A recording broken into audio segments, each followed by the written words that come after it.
What up, my friends? Welcome back to inflictmusic.com. We have reached day 19, chapter 19 of Apocalyptic Creativity. I hope y'all been tracking with me up to this point, because we're exploring this revelation of Jesus, the one who is called the Christ.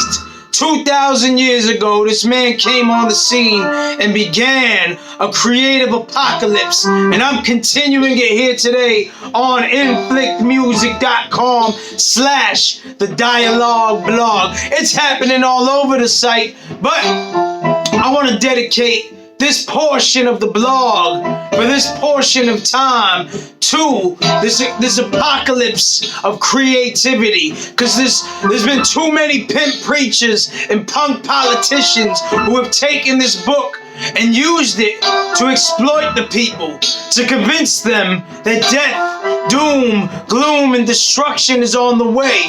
And yes, no doubt, there's some of that in this book, and perhaps this is the apex or the climax of this war, this holy war, let's call it. My friends, we need to come to a new understanding of these terms and these ways of thinking, because for far too long, we've thought, oh no, here comes the end, and that this is a bad thing. But my friends, I'm here to tell you that weeping and wailing will turn to happiness and hallelujahs. That's what we bring in here on inflictmusic.com, because that's what John is helping us to envision.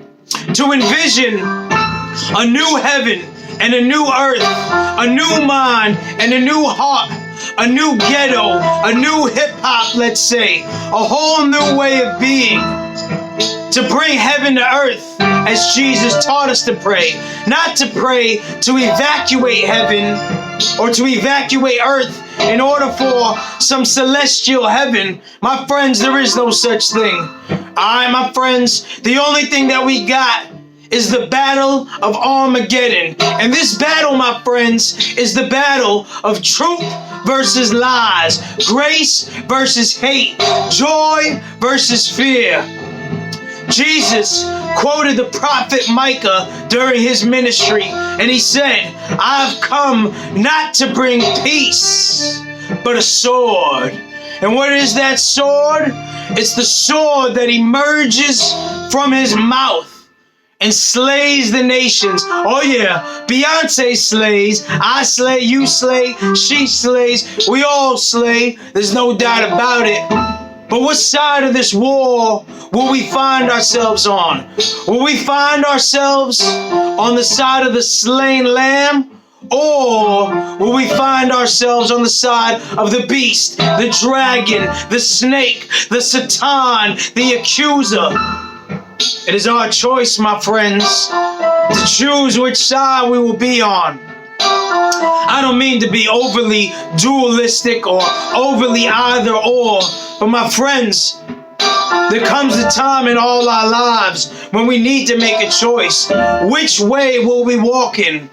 Will we walk in the way of shalom? Shalom is the Hebrew word for peace.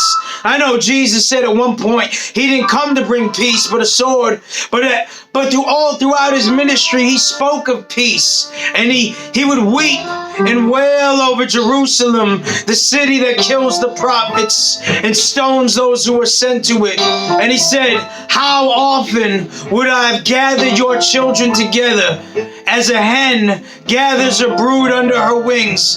And you would not, he said. And so what did he say to this city? He said, behold, your house is forsaken. And I tell you, you will not see me until you say, blessed is the one who comes in the name of the Lord. And by that, Jesus was prophesying the fall of Rome.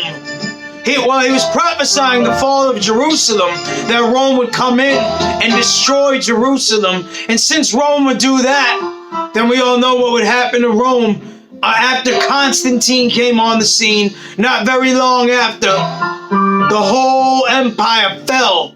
And a lot of historians will say that it was at the hands of these early followers of Jesus, by the way that they incorporated, the way that they chose to follow, began to slowly erode the economy of Rome and the way that Rome chose to conduct itself on this earth. There are many reasons, and I don't claim to have all the answers as to why the empire of Rome fell in the 4th century. It was a slow death, a slow de-evolution, let's call it. This great empire, this great nation fell just as John could see. And this isn't an act of clairvoyance, my friends. This is just a matter of him seeing with the eyes of Jesus, the slain lamb, a whole new way of being in the world. And what we have John doing in this book is contrasting 2 white horses. In chapter 6, we saw a rider on the white horse who came out conquering and to conquer. This is not the way of Jesus. Jesus does not conquer riding on a white horse, although in chapter 19 he's depicted as such.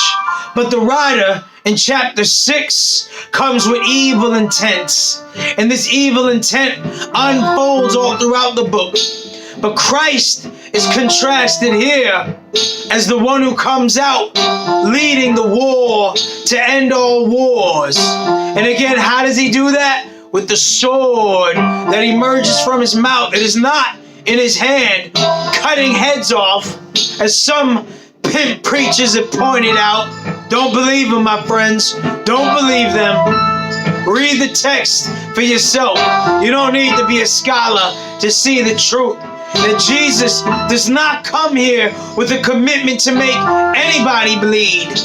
Jesus is the slain lamb. Jesus is the one who would rather be crucified than to crucify. Are you seeing this, my friends? So my question to us in this 21st century is, what side will we choose to be on? Yes, I've been very dualistic at times in this series, just as John does, by saying you're either on this side or you're on this side, and it's up to us to choose. Who will we align ourselves with, my friends? And so I'm calling us to the ways of love, light, and life, and not death, despair, and destruction. We all have a choice to make, my friends, and I'm here to lead in the true ways of peace, not the false peace, the peace where there is no peace, meaning those who know what is coming. Inflict don't know what's coming, all right? I ain't no prophet in the sense that I'm trying to foretell of anything. My man, I'm just here spitting my own unique perspective on this text. And if you feel me, then get down with me on inflictmusic.com. And let's get down with the slain lamb who remains standing. We can do this, my friends. Follow in the footsteps of Jesus, my friends. And all shall be well. And all manner of things shall be well, y'all. Peace.